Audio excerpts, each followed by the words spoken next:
dari firman Tuhan.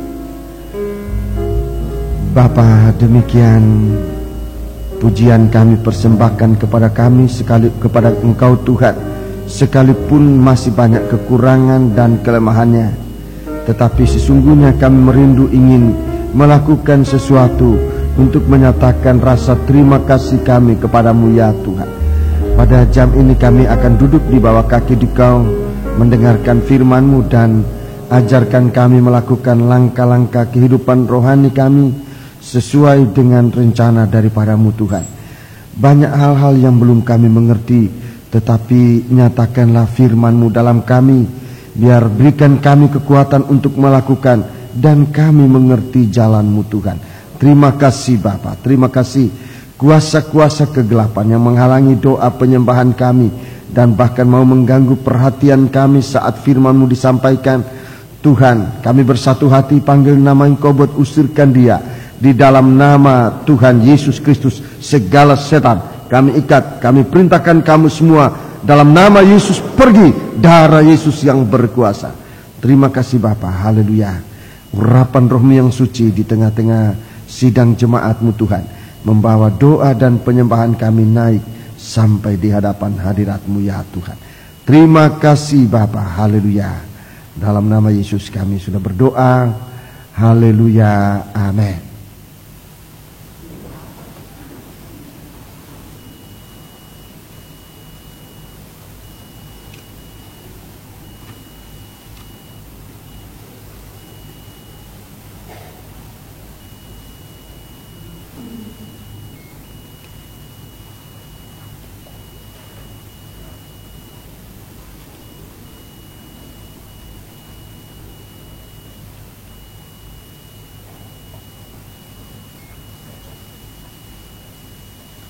Salam sejahtera bagi kita sekalian. Tuhan kiranya tetap menyertai kita sekalian, dan saya menyampaikan selamat berbahagia dalam mendengarkan sabda Tuhan dalam nama Tuhan Yesus Kristus. Dan sesudah ini kita akan dalam satu kesatuan menaikkan doa kita kepada Tuhan, agar apa yang kita butuhkan, apa yang kita perlukan, Tuhan menyediakan bagi kita dan tidak mengganggu hubungan kita dengan Tuhan dalam segala hal. Puji Tuhan. Kita akan bersama-sama membuka dalam kitab Wahyu. Kitab Wahyu sampai dengan session yang kedua tadi kita sempat membaca Wahyu pasal 11 ayat 9, 19 dan Wahyu pasal 12 ayat 1. Hal-hal yang terbuka di dalam kitab Wahyu, hal-hal yang sempat dibukakan dalam kitab Wahyu. Ayat 19, mari tolong dibaca. Maka terbukalah bait suci Allah yang di surga, dan kelihatanlah tabut perjanjiannya di bait suci itu, dan terjadilah kilat dan deru guluh dan gempa bumi dan hujan es lebat. Ya. Jadi saatnya Tuhan menampilkan tabut perjanjian. Dunia berada dalam keadaan diguncang-gancingkan. Begitu dahsyatnya, saudaraku, begitu dahsyatnya. Dan semua yang tidak beralasan, tidak berada pada dasar yang betul akan diguncang-gancingkan. Segala anasir yang ada di langit akan ditunggang-langgangkan. Dan itu sesuatu malapetaka yang benar-benar terjadi, sehingga benar-benar pada hari-hari ini kita harusnya sudah berada dalam posisi yang betul, dalam pendirian yang betul. Di bawah kaki kita ada bulan, itulah korban pendamaian. Sudah saatnya kita berada pada korban pendamaian. Sudah saatnya kita berada, saudaraku, dalam matahari di tengah-tengah kasih-Nya Tuhan dan bermahkota 12 bintang. Ayat pasal 12 ayat 1. Maka tampaklah suatu tanda besar di langit. Ya, ini tanda besar di langit. Seorang perempuan berselubungkan matahari. Ya. Dengan bulan di bawah kakinya dan sebuah mahkota dari 12 bintang di atas kepalanya. Ya, jadi ini yang tadi saya katakan, ilmu astronom sekarang ini belum dapat menjangkau ini. Bagaimana saudaraku bahwa ada orang di tengah-tengah matahari, itu sesuatu yang belum dapat diselidiki oleh umat manusia hari ini, sehingga jalan untuk menjangkau sejauh mana Tuhan menempatkan mempelai wanitanya itu jelas bukan jalan mengikuti jalan pikiran manusia. Tidak ada pikiran manusia mampu menjangkau ini. Jalan ini jalan dari Tuhan, jalan yang dibuat oleh tabut perjanjian. Tolong. Jadi kita harus meningkat. Perjalanan hidup rohani kita saudaraku harus meningkat sampai ke tabut perjanjian. Pengertian kita akan tabut perjanjian, baru kita dapat menjangkau pengertian kita tentang seorang wanita berada di dalam matahari, di atas kepalanya ada bulan, ada bintang, dan di bawah kakinya ada bulan. Itu saudaraku hanya kehidupan rohani saudaraku yang meningkat menurut cara pola kerjanya dari kerajaan sorga. Untuk dapat mengerti ini, barulah saudaraku pengertian akan hidup ini, yang hidup yang luar biasa. Bagaimana seorang bisa berada di dalam matahari, di tengah-tengah matahari. Seorang wanita bersalut dengan matahari. Sekali lagi, sesuatu hal yang tidak bisa diselidiki lewat jalan ilmu pengetahuan akal manusia ini. Hanya lewat jalur tabut perjanjian. Sebab itu saudaraku, kehidupan rohani kita harus meningkat sampai kepada tabut perjanjian. Tadi pagi pada sesi pertama atau sesi yang kedua saya sudah bicarakan bahwa langkah-langkah rohani dari kehidupan anak-anak Tuhan mengikuti jalur kerajaan sorga, meningkat sampai kepada tabut perjanjian untuk mengerti tentang mempelai wanita Tuhan itu.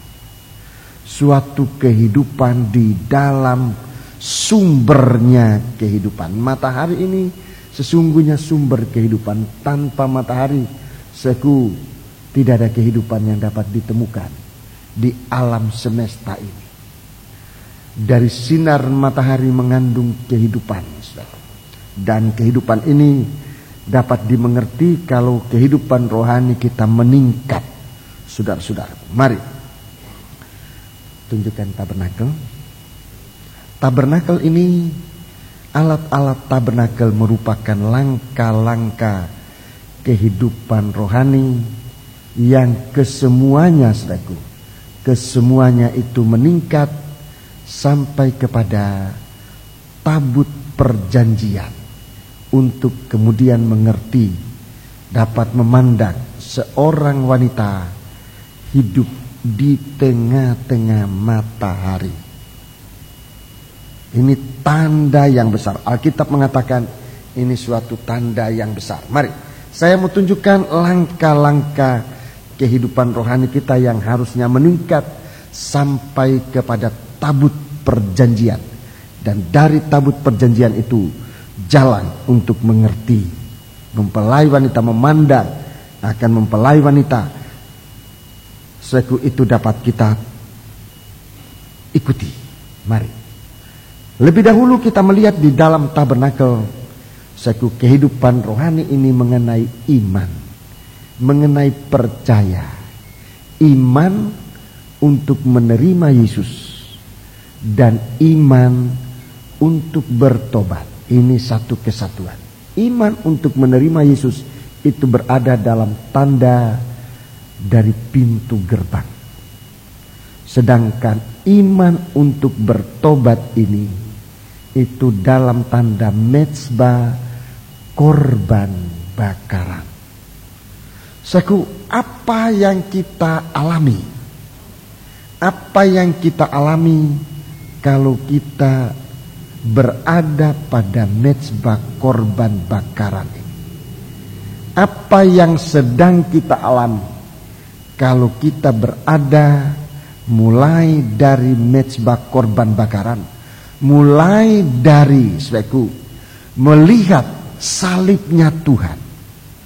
Mezbah korban bakaran di hari-hari ini bicara tentang salibnya Tuhan, di mana Yesus mati menjadi korban pendamaian, korban penghapusan dosa.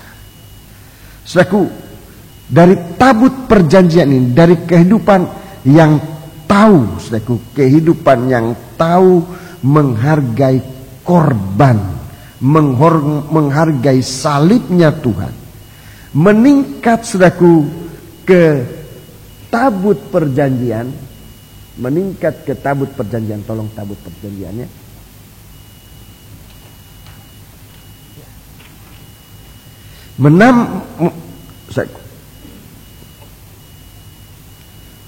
Meningkat ke tabut perjanjian dalam bentuk 7 percikan darah di muka tabut.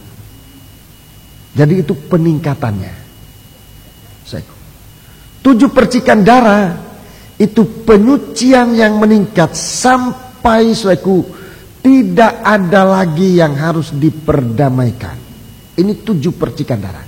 Ada 2 kali 7 percikan darah. Yang pertama kali di muka tabut dan yang kedua kali di atas tabut perjanjian. Jadi pertobatan ini tidak hanya sekali. Pertobatan tidak berhenti hanya sampai di mezbah korban bakaran, tetapi satu kehidupan yang bisa mengerti, memandang akan tabut perjanjian untuk melihat arah perjalanan tabut perjanjian kepada kehidupan yang sesungguhnya adalah kalau pertobatan itu setiap hari meningkat sampai pada penyucian terakhir. 7 percikan darah itu dibawa oleh imam besar sampai di dalam ruangan suci. Jadi darah dari mezbah korban, darah dari mezbah korban bakaran itu dibawa oleh imam besar sampai melewati pintu tirai masuk ke dalam ruangan maha suci, dan di sana dipercikanlah darah ini. 2 kali 7 percikan darah di muka, 7 kali di muka peti dan 7 kali di atas peti, di atas tabut. Disertai dengan itu ukupan naik ke hadapan hadirat Tuhan, doa penyembahan.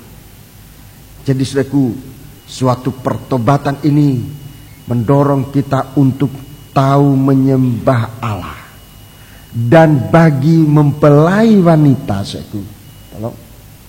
bagi mempelai wanita, darah ini merupakan dasar yang kuat. Darah ini merupakan bulan yang berada di bawah kaki dari mempelai wanita. Jadi ini suatu peningkatan untuk bisa mengerti tentang bulan ini, tentang suatu pendirian yang kuat. Tidak ada jalan lain kecuali kalau kehidupan kita ini, kalau kehidupan kita ini mulaikan dengan hari demi hari mengerti tentang pertobatan, sehingga pendirian kita sebagai mempelai wanita menjadi sangat kuat.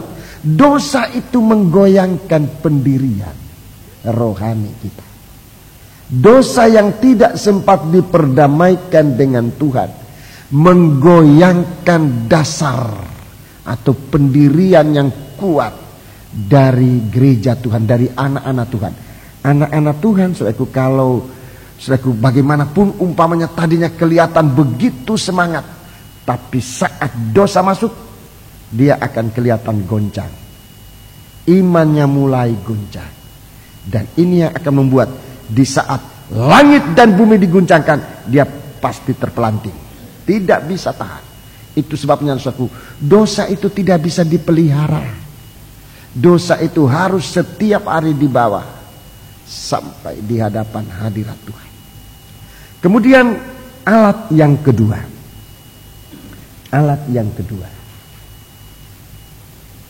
bejana pembasuhan, baptisan air, suatu pembaharuan. Bejana pembasuhan ini, bejana pembasuhan ini permulaan dari kita mengalami kasih Allah, untuk kita selalu ada hubungan dengan Dia dalam penyembahan. Baptisan air ini dimulai dengan membasuh yang paling dalam. Membasuh yang paling dalam adalah hati nurani. Hati nurani kita. Dan hati nurani ini harus tetap disucikan untuk mengerti kasih Allah dalam kehidupan kita. Hati nurani ini harus disucikan. Baptisan air maksudnya untuk menyucikan hati nurani agar segala kegiatan rohani kita memuncak pada penyembahan kita kepada Tuhan.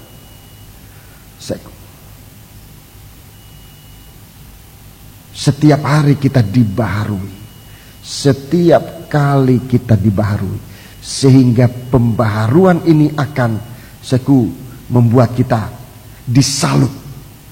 Setiap kali kita dibaharui, kita disalut dengan emasnya sorga, dengan urapan yang lebih mantap dari Roh El Kudus. Untuk satu waktu kita benar-benar dijadikan sebagai orang yang berdiri di hadapan Tuhan, disalut dengan emas luar dan dalam. Dalam 1 Petrus pasal yang ketiga, 1 Petrus pasal yang ketiga ini penyalutan yang luar biasa. Ini suatu keobahan dari dalam. Mari kita baca 1 Petrus pasal yang ketiga, ayat yang keempat. Ayat yang keempat. Tetapi perhiasanmu ialah manusia batiniah yang tersembunyi, dengan perhiasan yang tidak binasa, yang berasal dari roh yang lemah lembut dan tentram, yang sangat berharga di mata Allah. Ya, jadi ini batinia yang disalut dengan emas ini. Mulai dari dalam, dari hati nurani yang sempat dibasuh, disalut dengan roh ini, roh diam, roh tunduk, roh taat. Ini dari dalam. Secara luar kelihatannya nanti akan menjadi begitu lemah lembut, seperti apa yang diperagakan dan dicontohkan, didemonstrasikan oleh Yesus saat Ia melayani manusia yang kasar, manusia berdosa. Jadi di dalam tabut perjanjian, bejana pembasuhan ini langkah-langkah kehidupan rohani yang dibaptiskan dengan air. Jadi suatu pembaharuan, suatu kelahiran baru itu meningkat pada peti emas yang menyalut peti perjanjian, emas yang menyaluti tabut perjanjian, emas yang menyaluti tabut perjanjian. Jadi setiap kali kita dirubah, setiap kali kita tadinya manusia jasmani, manusia alamiah, di suatu waktu, apalagi di saat sangkakala terakhir, kita dirubah dalam sekejap mata menjadi bukan manusia jasmani lagi, bukan manusia daging lagi, tetapi dirubah menjadi manusia ilahi, manusia rohani, tubuh rohani yang dimiliki oleh Yesus. Kalau kita mati, saat sangkakala terakhir dibunyikan, kita bangkit dari antara orang mati untuk menerima tubuh yang rohani itu. Jadi ini saudaraku yang perlu dimiliki. Jadi pembaharuan ini apa namanya? Baptisan air bukan cuma dulu, apalagi waktu itu saudara masih sangat kecil, ada yang dibaptiskan umur 13, umur 12, bahkan cenderung tidak mengerti tentang baptisan itu. Tetapi baptisan ini harus saudaraku di dalam kehidupan rohani kita. Kuasa baptisan air itulah pembaharuan, kelahiran baru itu harus dari hari ke hari kita mengalami disalut saudaraku untuk ditampilkan. Bukan lagi manusia daging, tetapi sudah menjadi manusia tubuh ilahi, tubuh rohani yang dimiliki oleh Tuhan Yesus waktu ia bangkit dari antara orang mati, yang dimiliki oleh Elia waktu dia diangkat dengan rata api, yang dimiliki oleh Henokh waktu dia diangkat. Mereka berada di, saya mau katakan saja, mereka berada di dalam matahari, terang dari kasih Allah, di tempat di mana Allah berada. Saudara-saudara, di dalam Wahyu 12 dikatakan matahari. Itu matahari, itu kasih dari Allah. Tetapi orang-orang yang masuk di sini adalah orang-orang yang sudah meningkat kehidupan rohaninya tidak dalam tubuh daging ini. Tubuh daging ini tidak bisa sampai di situ. Tubuh daging ini harus dirubah. Prosesnya lewat perobekan daging. Kita dirobakkan oleh Tuhan untuk mencapai suatu kedudukan disalut penuh dari dalam dan luar dengan perhiasan ilahi, manusia yang ilahi. Puji Tuhan. Sekarang alat yang ketiga. Meja roti sajian. Meja roti sajian. Meja roti sajian ini firman Allah. Meja roti sajian ini firman Allah. Ini bicara juga tentang iman. Tapi iman di sini iman yang sudah diteguhkan. Iman yang sudah teguh. Meja roti sajian ini firman Allah, pengajaran firman Allah untuk apa? Untuk meneguhkan. Untuk meneguhkan iman kita. Di dalam alat sebelumnya, saudaraku, kita menerima iman. Pintu gerbang, kita menerima iman. Untuk percaya pada Yesus. Mezbah, korban bakaran, kita menerima iman untuk bertobat. Tapi dalam kehidupan kita sehari-hari, iman yang kita terima ini jangan begitu saja. Kita percaya Yesus, kita bertobat, kita diselamatkan. Tapi kita harus mengerjakan keselamatan ini. Dalam Filipi pasal 2 ayat 12, kita harus mengerjakan keselamatan ini. Mengerjakan keselamatan, mengerjakan iman yang kita terima. Di mezbah, di meja roti sajian, iman yang kita terima itu harus dikuatkan, dikokohkan. Dalam Bible Study, kita punya iman diteguhkan. Jadi tidak cukup hanya lewat Injil keselamatan, tapi lewat pengajaran firman Allah.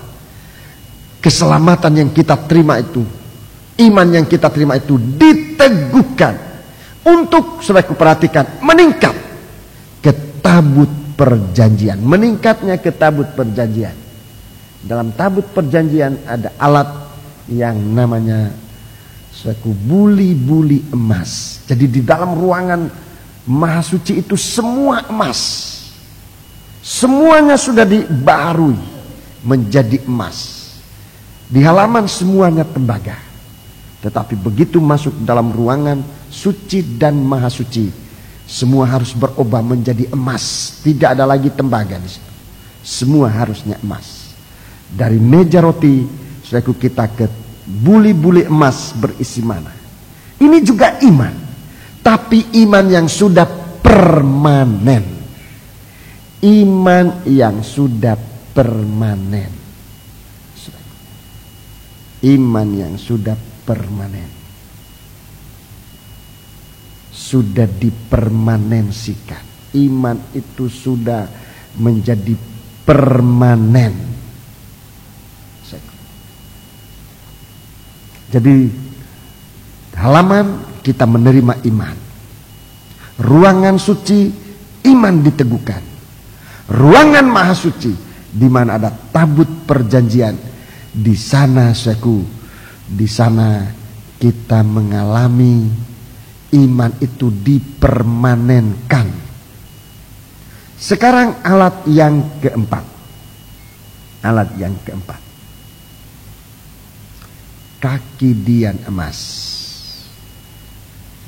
Ini tentang Roh Kudus hidup dalam pengharapan.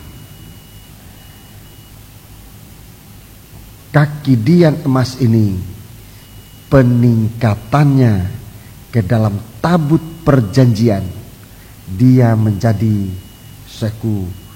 tongkat harum yang bertunas, berbunga, dan berbuahkan buah badam.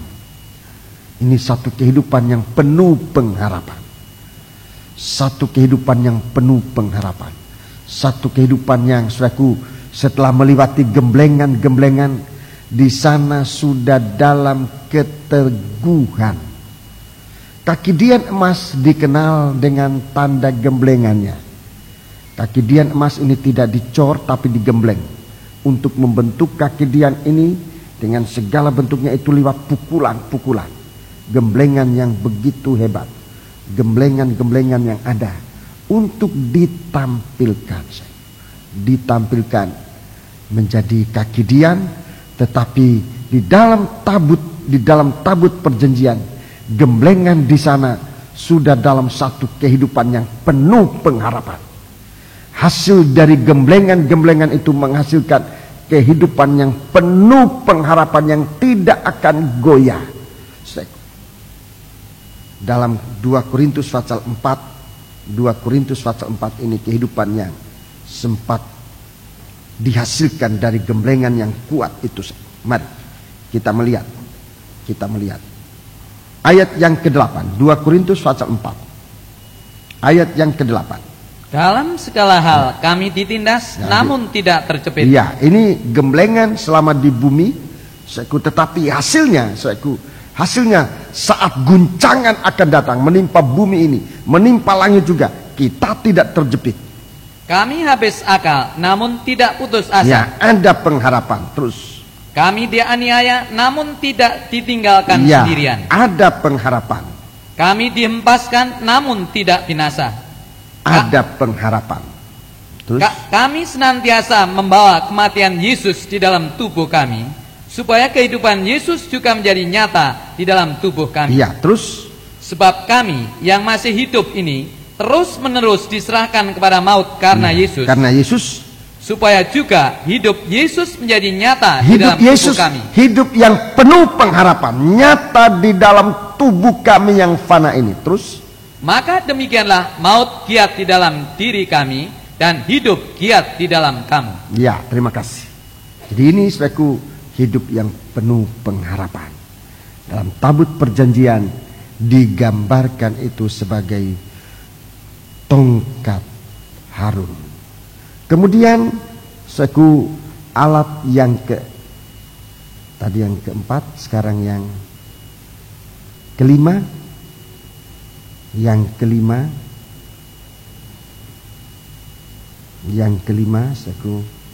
itu adalah mezbah dupa. Mezbah dupa. Alat yang kelima itu mezbah dupa.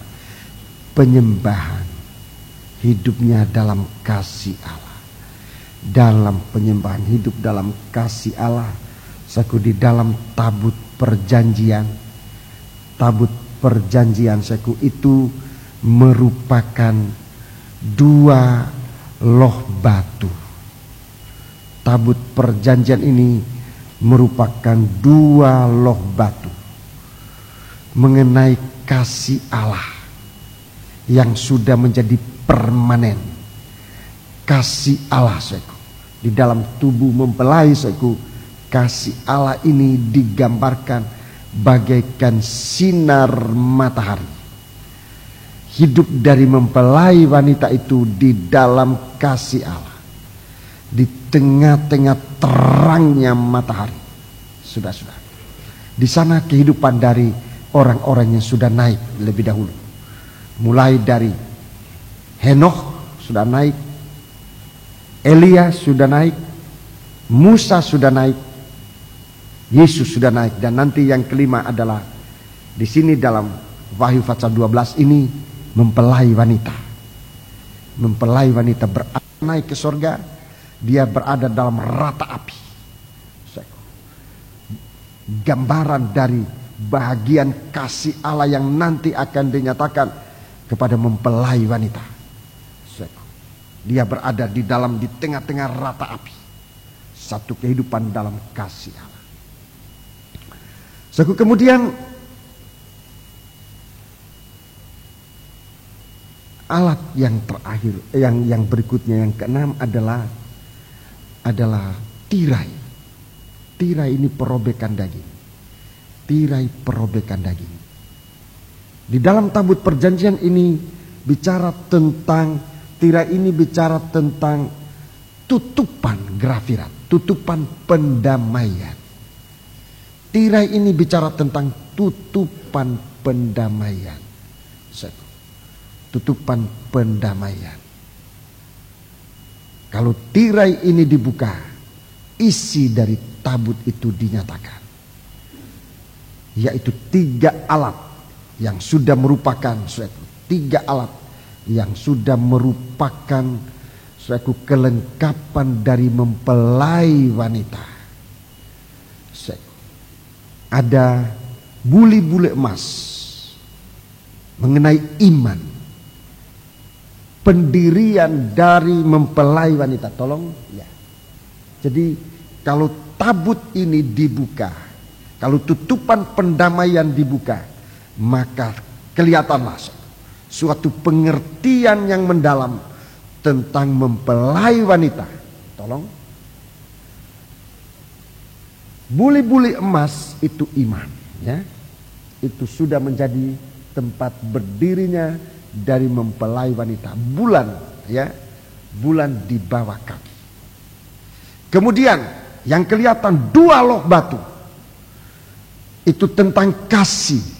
Mempelai wanita bersalut dengan matahari, itulah gambaran dari kasih Allah. Kemudian tongkat Harun, kaki Dian, ini bicara tentang Roh El Kudus, pengharapan di dalam Roh El Kudus. Itu sudah menjadi 12 bintang. Roh El Kudus yang memimpin gereja Tuhan nanti masuk ke Yerusalem, yang diberikan oleh Tuhan kepada 12 rasul hujan akhir. Ini memimpin gereja Tuhan untuk masuk ke tempatnya di Yerusalem baru. Tetapi sekarang saya mau tunjukkan kembali sebelum ini tolong. Tabut perjanjian ini sendiri, di dalam menampilkan sinarnya kepada mempelai wanita, tabut perjanjian ini digambarkan menanti menjadi sinar kemuliaan. Sinar kemuliaan. Sehingga mempelai wanita yang benar-benar berada dalam sinar ini, sinar terangnya matahari, sinar dari 12 bintang, dan sinar dari bulan di bawah kakinya, itu akan bersinar bercahaya bagaikan sinar kemuliaan, Shekinah glory yang bercahaya. Sehingga kita bisa melihat nanti penampilan mempelai wanita di langit, di sorga itu. Di dalam matahari, disebutkan dalam Al-Fatihah, dalam matahari itu dalam satu sinar kemuliaan. Tapi yang harus kita jaga sekarang adalah adalah ini. Bahwa dalam perjalanan hidup rohani kita ini, setan terus menguntit, terus mengejar. Sampai pada akhirnya. Sejak manusia diciptakan oleh Tuhan di Taman Eden, ditaruh oleh Tuhan di Taman Eden, setan ini terus mengejar.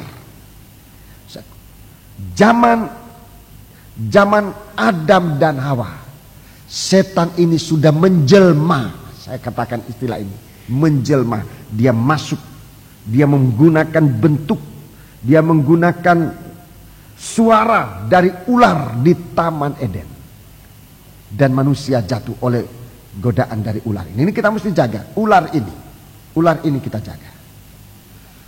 Waktu umat Tuhan, waktu umat pilihan Tuhan berada, ada umat pilihan Tuhan yang pernah berada di tanah Mesir. Umat Tuhan ada di tanah Mesir. Mereka dijajah, tapi waktu juru selamat lahir, juru selamat mereka lahir, anak-anak laki-laki lahir, anak-anak laki dibunuh dan akhirnya Musa lahir. Firaun, dia sudah merupakan jelmaan dari setan. Setan yang di Taman Eden adalah ular. Setan itu menjelma di dalam pribadi Raja Firaun. Untuk apa? Untuk menerkam Musa, juru selamat. Di dalam Musa ada sinar kemuliaan. Dikatakan waktu Musa lahir, dia punya muka bercahaya, dia mukanya indah, mukanya bagus. Ada satu sinar. Herodes mau menerkam ular yang sekarang menjelma di dalam Herodes. Setan di dalam Herodes mau menerkam Musa, tapi Tuhan melindungi. Tuhan melindungi umatnya, umat pilihannya. Waktu Yesus lahir, setan yang sama menjelma di dalam Herodes.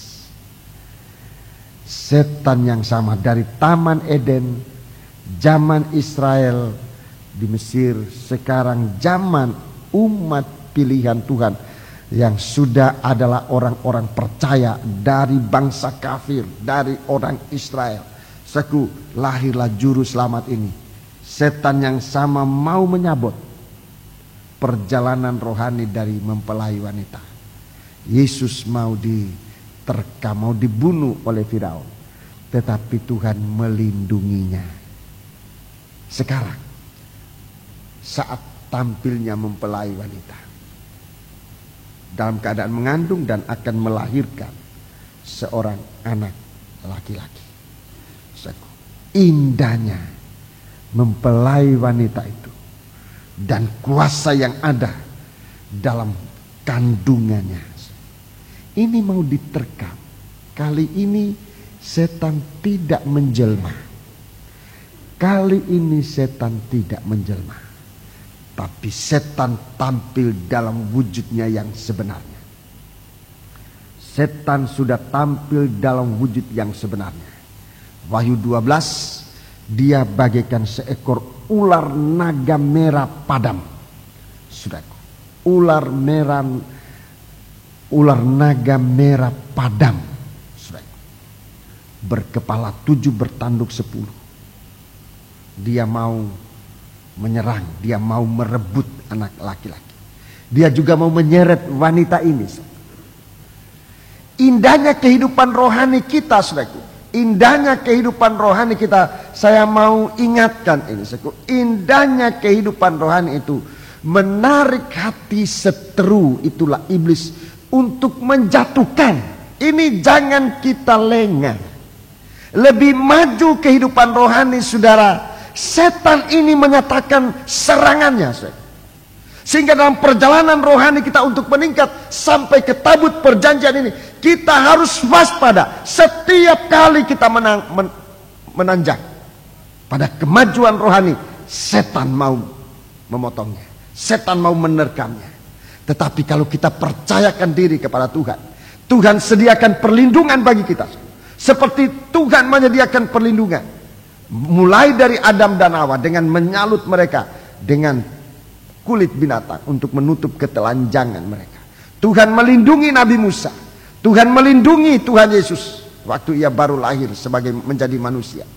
Tuhan melindungi saudaraku kita sekarang, sebab Tuhan akan ingin melihat mempelainya itu ditampilkan dalam wujud yang sebenarnya, dalam kemuliaan yang sebenarnya, di luar kemampuan daya usaha manusia untuk melakukannya.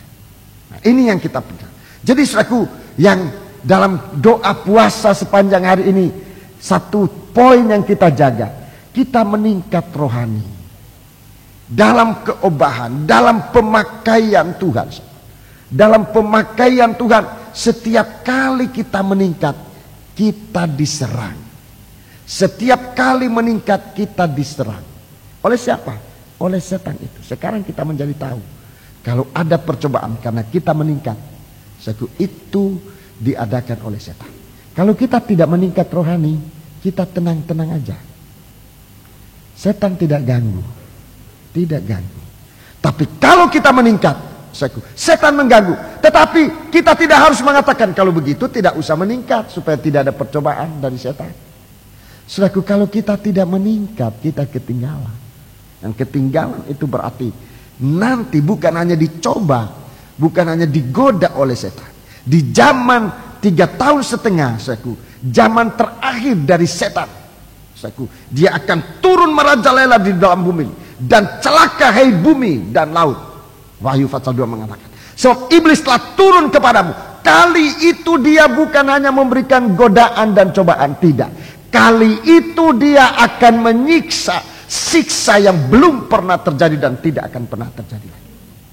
Itu sebabnya saudaraku, jangan milih, lebih baik tidak usah maju rohani supaya jangan ada percobaan. Nanti kalau sekarang ini kita tidak meningkat rohani, itu berarti ketinggalan. Dan kalau ketinggalan berarti setan nanti akan datang bukan mencobai, tetapi menginjak-injak, menyiksa.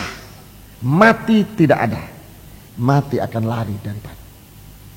Melainkan hanya ada siksa yang begitu dasar. Itu ditulis dalam kitab Wahyu. Jadi lebih baik saudaraku kita meningkat. Percobaan itu datang karena kita meningkat. Kita harus lebih kuat. Kalau percobaan datang itu kita periksa. Sekarang percobaan datang justru di saat saya mau meningkat rohani. Jangan malah putus asa. Lihat langkah-langkah kehidupan rohani ini harus kita perhatikan. Kemana kita harus pergi? Saudaraku, kalau percobaan itu datang, apalagi itu merupakan gemblengan, itu berarti tabernakel. Itu berarti kita sedang di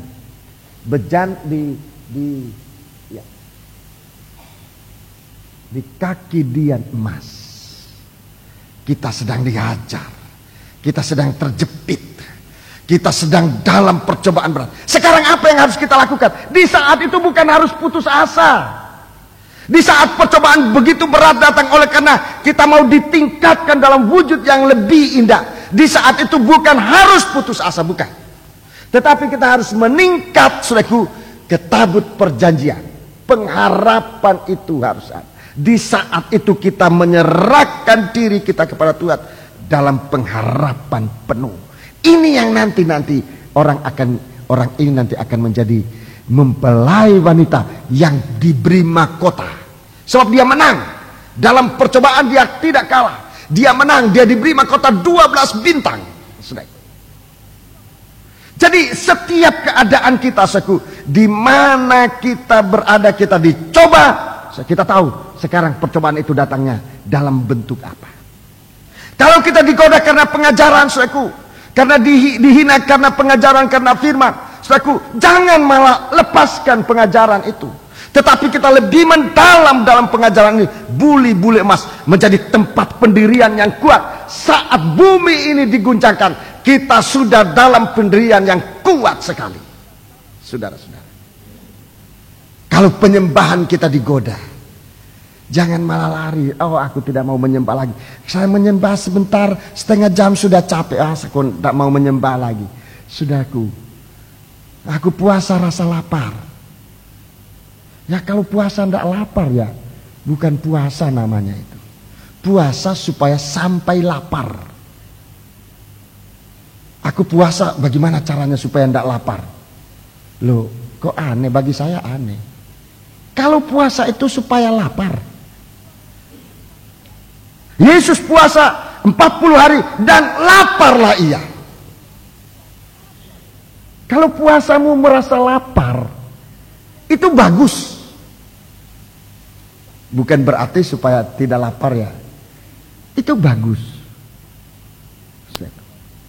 Untuk apa? Bukan supaya undur dari berdoa, tetapi supaya kita lebih tekun dalam doa, lebih kita mengutamakan Allah dalam segala-galanya. Supaya kita ditampilkan, kita berada dalam tanda dari dua loh batu mengasihi Tuhan. Nanti ditampilkan itu kasih Allah bagaikan matahari.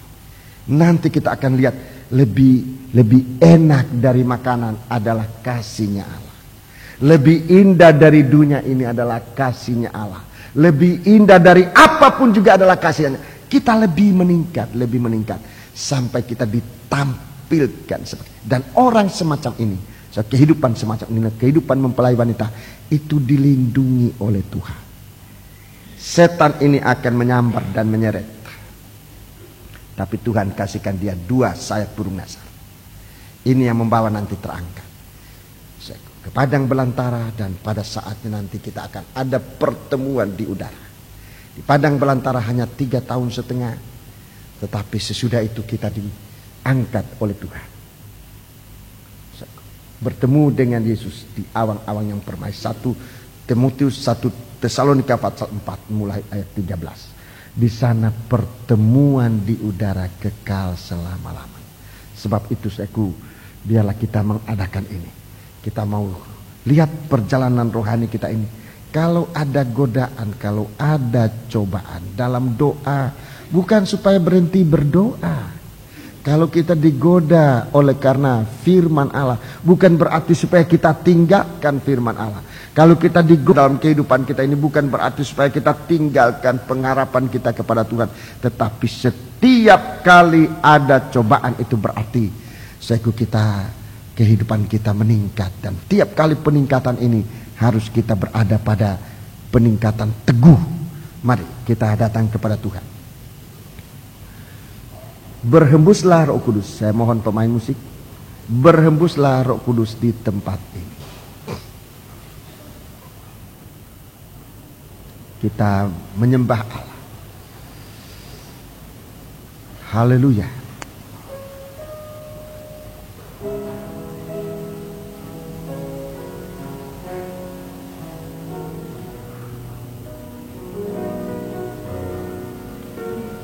Berhembuslah Roh Kudus di tempat ini. Berhembuslah Roh Kudus dengan kuasa-Mu. Pulihkan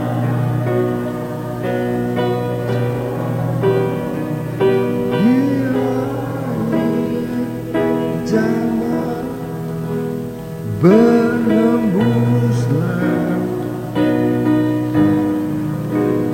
berhembuslah sekarang. Urapilah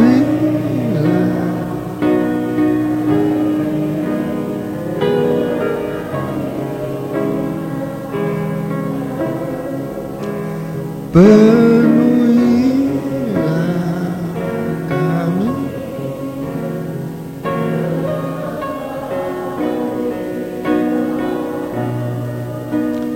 kami rindu Tuhan melihat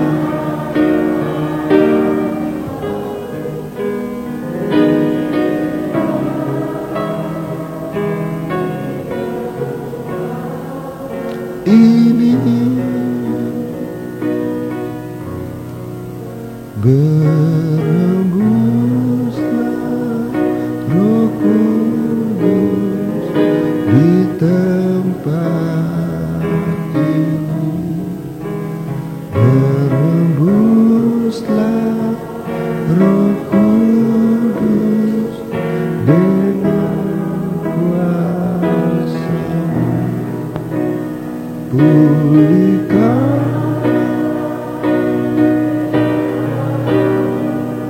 di air jalan. Berembuslah, berembuslah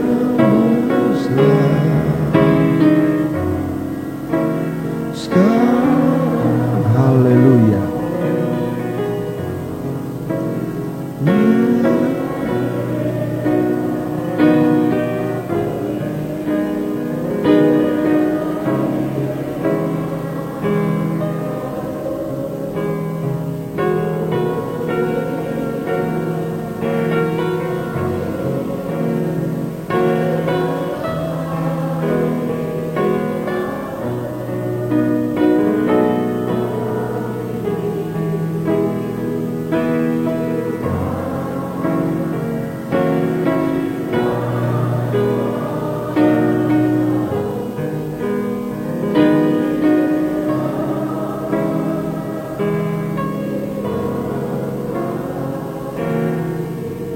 Kita menyembah Allah. Haleluya. Terima kasih Tuhan. Haleluya, haleluya. Terima kasih Tuhan, terima kasih. Haleluya, haleluya. Haleluya. Haleluya. Haleluya. Terima kasih Tuhan, terima kasih. Haleluya, haleluya. Haleluya, haleluya. Terima kasih Tuhan, terima kasih.